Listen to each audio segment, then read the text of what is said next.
ये दुनिया का सुख जिहड़ा है, ये दुनिया के सुख ने, तू सहजे सहजे तज दे इन्हां नूं।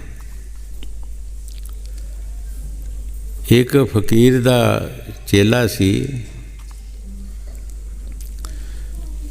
अपने मुरशद नूं कहन लगा, महाराज मैनू दुनिया की ऐशो अशरत दसो। फकीर बड़ा काबल सी,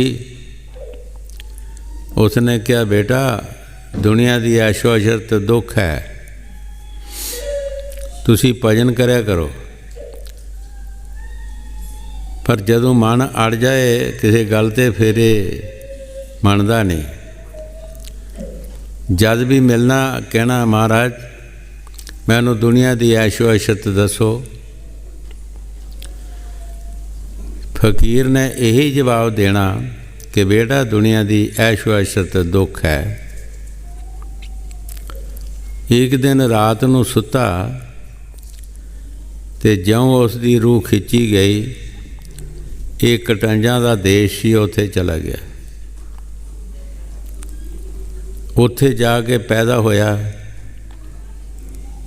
जदों पैदा होया तो खुशियां होईयां, ढोलकियां छैने बजे, राग रंग होए। जवान होया फिर शादी होई, फिर खुशियां होईयां।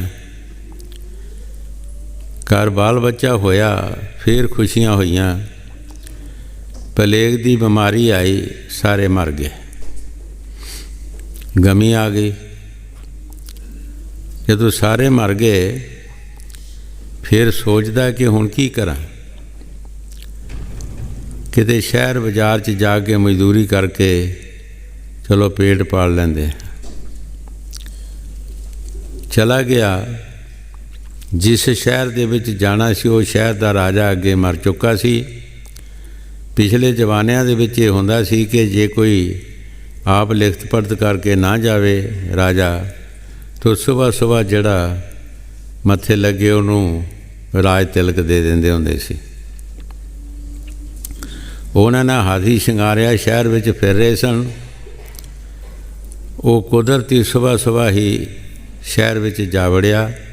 उन्हें फड़ के हाथी दे चाढ़ दिता, राज तिलक दे दिता। फिर खुशी हो गई, चेता भुल गया गमी का। कुछ दिन गुजरे ते वजीर दबान सारे सोची पै गए ते उस कटंजा के देश विच काल पै गया।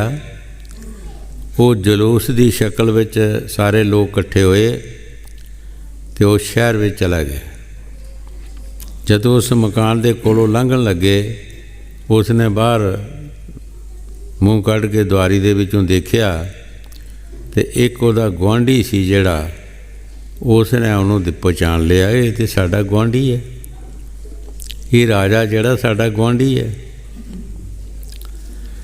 पता लगदा लगदा उन्हें इशारा दिता कि मेरा नां ना लई, लेकिन गल फैल गई कि राजा कटंज है। वजीरां दबाना ते राणियां ने पूछया जोशी सद के कि साडा हुदार किदां होएगा। उन्हें कहा कि एक चिखा बनाओ, उहदे विच तुसी सारे ही विच पै के जल जाओ, फिर तुहाडा हुदार होएगा। जदों उन्हां सारियां ने इस तरह किया तो राजे ने पूछया किसी नूं कि क्यों जले है। ये महाराज तुहाडे कारण जले है। अच्छा जे मेरे कारण जले तो मैं इन्हां दे कारण। उन्हें भी छाल मारी उहदे विच ते उहदे विचों मर गया। उधर उसनूं जाग आ गई, अख खुल गई। जदों अख खुली तो देखदा कि की बनया मेरे नाल, ये की होया हैगा। ट्राई करने वास्ते उस देश चला गया, कटंजा का देश। उस पिंड भी चला गया। पिंड दे विच जाके देखदा उत्थे पिया सी। उन्होंने सामने नज़र आवे कि इत्थे मैं रहा। गुआढ़ी जड़ा सी वो भी नज़र आवे। ਗੁਆਂਢੀ ਨੂੰ ਪੁੱਛਿਆ ਕਿ ਇੱਥੇ ਪਹਿਲਾਂ ਕੌਣ ਰਹਿੰਦਾ ਸੀ। ਉਹਨਾਂ ਦੱਸਿਆ ਫਲਾਣੇ ਫਲਾਣੇ ਨਾਂ ਦਾ ਬੰਦਾ ਸੀ।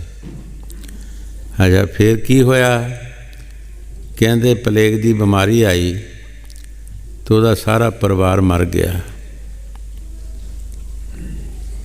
ਫਿਰ ਕੀ ਹੋਇਆ? ਫਿਰ ਉਹ ਸ਼ਹਿਰ ਵਿੱਚ ਚਲਾ ਗਿਆ ਅਤੇ ਸ਼ਹਿਰ ਦਾ ਰਾਜਾ ਬਣ ਗਿਆ।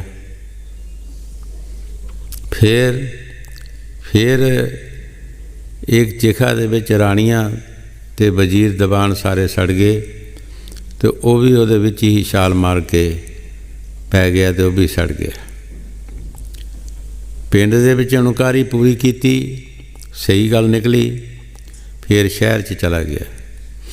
ਸ਼ਹਿਰ ਵਿੱਚ ਵੀ ਲੋਕਾਂ ਨੂੰ ਪੁੱਛਿਆ, ਫਿਰ ਵੀ ਸਹੀ ਗੱਲ ਨਿਕਲੀ।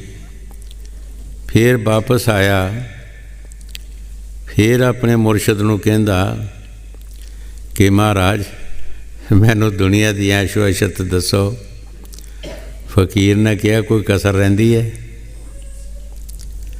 ਕੋਈ ਕਸਰ ਰਹਿੰਦੀ ਹੈ? ਤੂੰ ਦੁਨੀਆ ਦੀ ਐਸ਼ੋ ਇਸ਼ਰਤ ਦੇਖ ਨਹੀਂ ਲਈ? ਸੁੱਤਿਆਂ ਸੁੱਤਿਆਂ ਹੀ ਇੱਕੋ ਰਾਤ ਵਿੱਚ ਲੱਭ ਗਿਆ ਸਭ ਕੁਝ। ਇੱਕੋ ਰਾਤ ਦੇ ਵਿੱਚ ਤੈਨੂੰ ਐਸ਼ੋ ਇਸ਼ਰਤ ਦਾ ਪਤਾ ਨਹੀਂ ਲੱਗਾ? ਕਿੱਥੇ ਜਾ ਕੇ ਤੂੰ ਪੈਦਾ ਹੋਇਆ?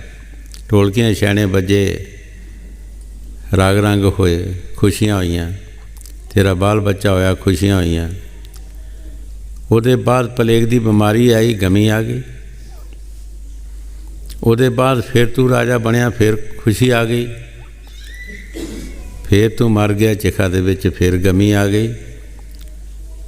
ਇਹੀ ਐਸ਼ੋ ਇਸ਼ਰਤ ਹੈ। ਔਰ ਕਿਹੜੀ ਐਸ਼ੋ ਇਸ਼ਰਤ ਹੈ? ਕੋਈ ਕਸਰ ਰਹਿੰਦੀ ਹੈ? ਅਜੇ ਤੈਨੂੰ ਸਮਝ ਨਹੀਂ ਆਈ। ਸਹਿਜੋ ਬਾਈ ਵੀ ਉਹੀ ਦੱਸ ਰਹੀ ਸਾਨੂੰ ਕਿ ਐ ਸਹਿਜੋ ਦੁਨੀਆ ਦਾ ਸੁੱਖ ਦੁੱਖ ਜਿਹੜਾ ਉਹ ਇੱਕ ਲੁਹਾਰ ਦੀ ਸਨੀ ਹੈ।